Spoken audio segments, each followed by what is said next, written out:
Sejatinya sejumlah layanan dermaga pelabuhan di Kabupaten Bulungan menjadi lumbung pendapatan asli daerah atau PAD yang besar di Provinsi Kalimantan Utara maupun bagi Kabupaten Bulungan. Namun sejauh ini yang memiliki data operasional dermaga yang mampu memberikan income bagi daerah hanya pelabuhan yang dikelola Dinas Perhubungan.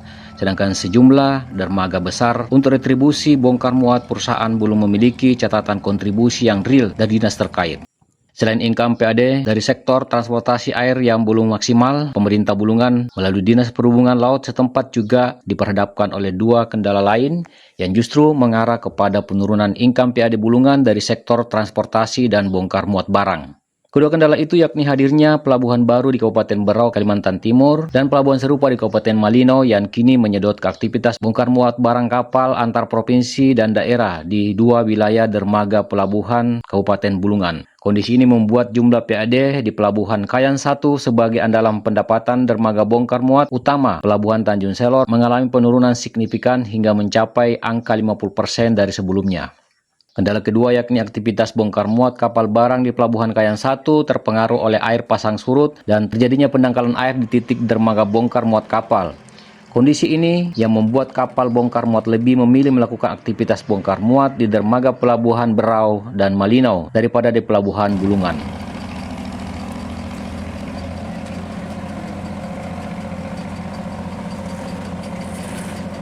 Ya, kebanyakan di sini kan barang-barang sembako yang dari Surabaya, dan semen juga. Semen itu biasanya dari Tarjun itu kan.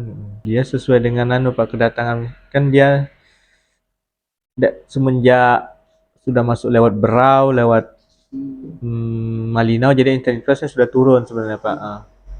Walaupun memang kapalnya tetap intens seperti 5-6 kapal selama sebulan, cuma tidak seperti dulu jumlah muatan tonnya karena sudah masuk Berau dan Malinau seperti itu. Hampir sekitar 50% ya turunnya, mungkin 50% turunnya Pak, karena seperti muatan kapal-kapal Jotun itu kan Pak, dia ke Malinau dulu. Malinau nanti baru sisanya ke Bulungan seperti itu. Koordinator Operasional Pelabuhan Dermaga Kayan 1 Zulfitri mengungkapkan bahwa PAD Kabupaten Bulungan sebelum Pelabuhan Bongkar Muat Kabupaten Berau Kalimantan Timur dan Kabupaten Malino Kaltara dibuka, Pelabuhan Kayan 1 mampu menerima pendapatan dari sektor bongkar muat mencapai 1 hingga 1,5 miliar rupiah per tahun.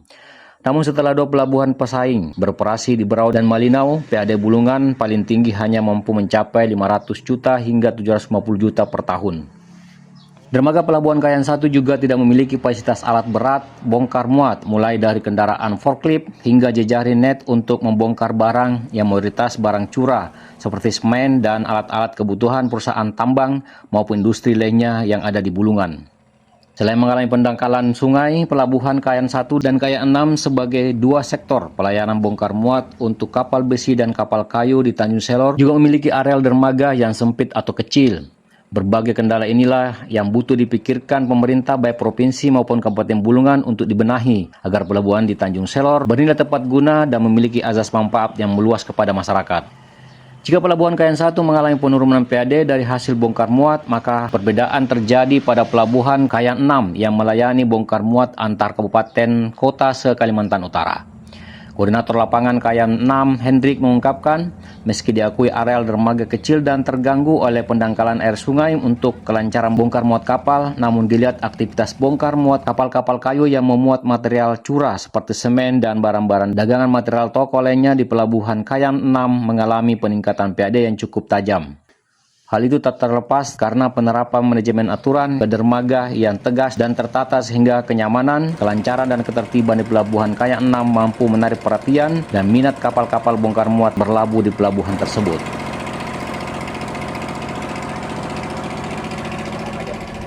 Untuk pelaksanaan kegiatan khususnya ke bongkar muat Pelabuhan Kayan 6, khusus di Kayan 6 ini bongkarnya ini barang-barang curah, khususnya barang-barang toko, untuk mendistribusikan barang toko itu ke toko-toko yang ada di Kabupaten Bulungan, Provinsi Kalimantan Utara. Dengan adanya semakin sering bongkar muat itu dilakukan khususnya di Pelabuhan Kayan 6, untuk PAD kita sedikit banyaknya bisa kelihatan ada peningkatan.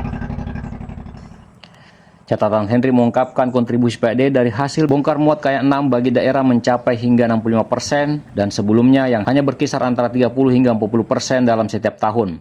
Itu karena ketegasan ketertiban administrasi dan ketatnya pengawasan terhadap kebocoran retribusi oleh para oknum yang kerap terjadi di wilayah dermaga Pelabuhan Kayan 6.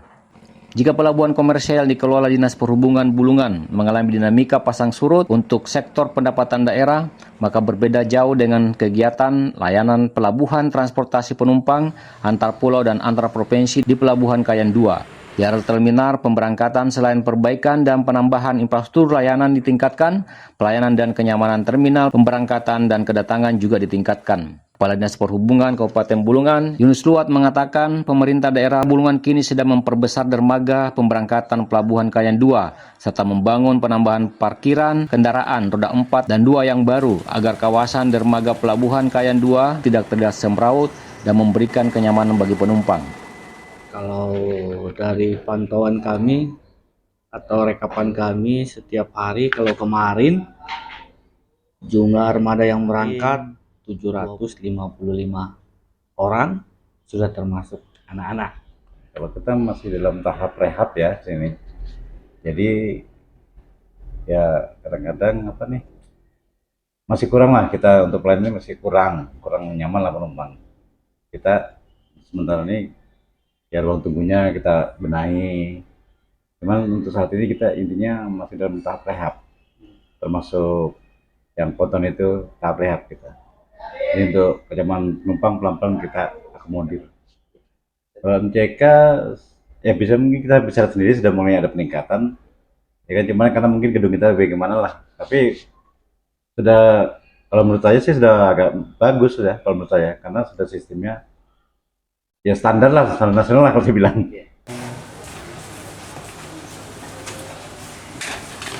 Dari Tanjung Selor, Kaltara TV M. Sakir melaporkan.